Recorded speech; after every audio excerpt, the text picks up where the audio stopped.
I had long believed my life to be orderly and predictable. Beside me was my husband, a lawyer, a man with an impeccable reputation, a sharp mind, and a habit of keeping everything under control. His profession had taught him logic, caution, and the ability to conceal emotions. My own work existed alongside his life, almost invisibly, and the secretary whom I myself had recommended to help with his cases seemed like a natural part of this calm, well-functioning mechanism. I saw no threat in people I considered useful, polite, and loyal. Betrayal does not arrive suddenly, like thunder from a clear sky. It accumulates in small details that at first seem insignificant. I began to notice a change in the rhythm of our home. My husband started coming back later. His fatigue stopped resembling ordinary professional exhaustion and took on a strange tension. A sense of detachment appeared in his gaze, as if he were carrying a parallel world in his mind, one to which I had no access. I tried to explain it by workload,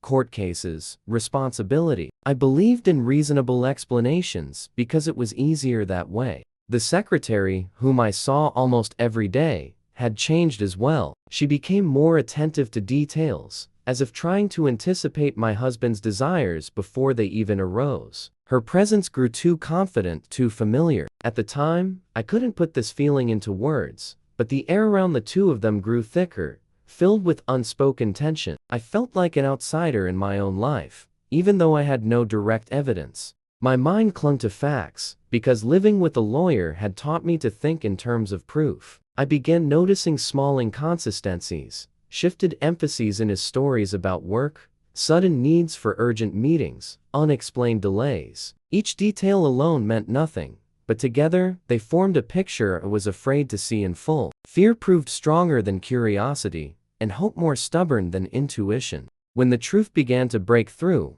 it was not loud. It came with cold clarity. I realized that betrayal is not only a physical act, but above all a shift of trust, a displacement of boundaries, a silent conspiracy of two against a third. My husband, who knew the value of words and silence, had betrayed not only me, but his own principles. The secretary who worked beside me crossed a line I had believed to be inviolable. I experienced a strange mixture of emotions: resentment, shame, anger, and emptiness. The hardest part was not the realization of the fact itself, but the feeling of my own naivety. I recalled moments when I could have asked questions, but chose silence instead. I analyzed my life as if it were a case in court, where every piece of evidence turned against me. It turned out that betrayal destroys not only relationships, but also one's perception of oneself.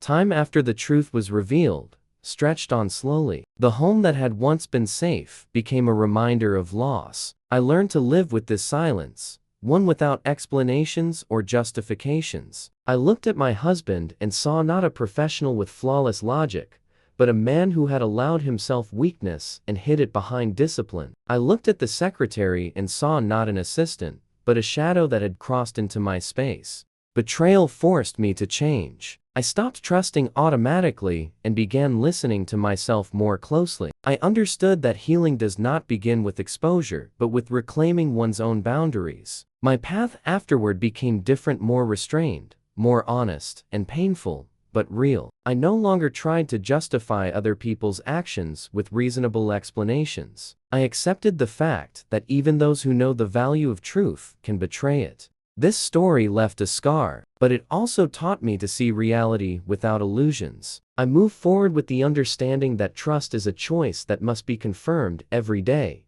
and that even the most perfect masks eventually crack. After this realization, life did not become easier, but it became more honest. I began to notice how many years I had lived in a mode of adaptation, adjusting myself to his schedule, his work, his silence. I thought this was what support, partnership, mature love looked like. Now, I saw in it the gradual erasure of my own desires and erasure I myself had allowed. Betrayal merely exposed what had long existed in hidden form. I was left alone with myself and, for the first time in a long while, began to listen to silence not as a threat, but as an opportunity. There were no excuses in it, but there was truth. I remembered myself before marriage, my dreams, my lightness, my ability to laugh without inner control. Back then, I did not yet know that love could demand such a high price, or that compromises without boundaries eventually turn into emptiness. My husband remained physically close, but emotionally, we were already living in different dimensions. I felt a wall growing between us, built of unspoken words and internal decisions. I did not seek explanations or wait for remorse, because I understood that words cannot restore destroyed trust. The lawyer in him knew how to defend himself, but the human being in me no longer wanted to fight for someone who had already made his choice. The most painful realization was that the betrayal touched not only the marriage, but also female solidarity. For a long time, I tried to understand where exactly the boundary had been crossed, and why I had not seen it sooner. The answer was simple, and at the same time cruel. I trusted too much, and asked too few questions. I learned not to blame myself, but the process was slow and required patience. Over time, the pain stopped being sharp and became deep. It did not scream. It reminded me of itself in small things and smells, in the sounds of the city,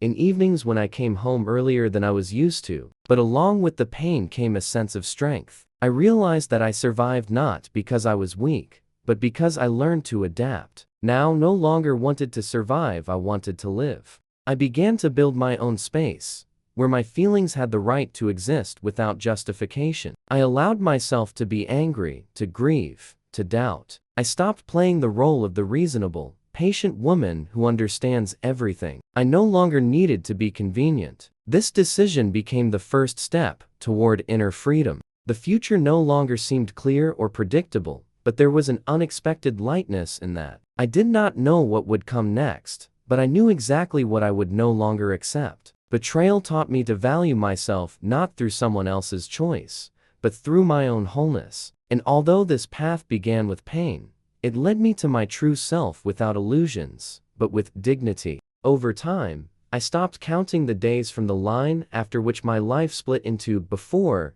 and after. The calendar lost its meaning, because interchange does not obey dates. I still woke up with a sense of loss, but it no longer paralyzed me. It became part of my experience, not the center of my existence. I was learning to see myself not through the eyes of a woman who had been betrayed, but through the eyes of someone who had passed through destruction and did not disappear. I began to see how unequal our marriage had been long before it collapsed. I carried the emotional responsibility for both of us, maintained the balance, smoothed sharp edges, and justified his absences. He grew accustomed to always having stability, silence, and acceptance beside him. When another woman appeared younger, more attentive, without a shared history of crises, he chose ease. That did not excuse him, but it explained him. And that explanation finally freed me from the illusion that the problem had been me. I stopped analyzing their relationship and began returning my focus to myself. I was no longer interested in when exactly it all began or who took the first step. The more important question became why I had ignored my own inner discomfort for so long. The answer was painful. I was more afraid of losing stability than of losing myself. Recognizing that fear became a point of growth, not a sentence. I allowed myself to let go of the image of the perfect family I had clung to for years. Along with it disappeared the need to prove anything to others. It no longer mattered to me how our story looked from the outside. I stopped explaining and justifying with silence what had long required honesty. My life slowly began to take on new shapes, simpler, but real. In this new reality, I learned to be attentive to small things I had previously ignored. I noticed my own fatigue, my boundaries, the moments when I needed silence, or on the contrary, presence. I no longer postponed myself for later. Betrayal became the event that forced me to stop living on autopilot. I don't know whether I truly forgave. Perhaps forgiveness is not an act of generosity, but the moment when someone else's action stops defining your life. I approached that state gradually, without loud decisions, without pathos, but with inner clarity. I stopped waiting for change from him and began allowing it for myself. And now, looking ahead, I see not emptiness, but space. Space for new experience, for a different quality of relationships, for a life without constant tension. I don't know if I will ever be able to trust the way I once did, but I know for certain that I will never betray myself again. This knowledge became my quiet support and the most important conclusion of this story.